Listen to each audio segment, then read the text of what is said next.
So I had a lot of experience in our delivery period of driving electric cars, including using most of our fleet. The Nissan Leaf here is actually the car I'm going to try to buy myself with a bunch of the state, federal, and local rebates available.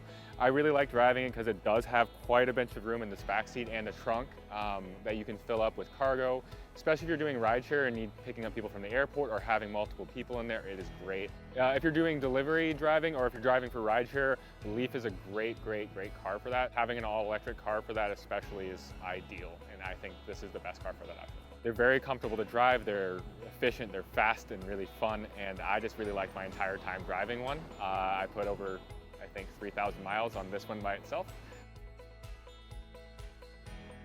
As you can see, it's actually quite spacious. We fit a lot back here for delivery. You can put all the seats down too. This is what we use for our event car as well, so we will fit our full table, our canopy, all our materials in there and really be able to utilize that full amount. People put their bikes on there. You can put a bike rack on top. You can put a wheelchair in the back or lots of other things. It's very versatile.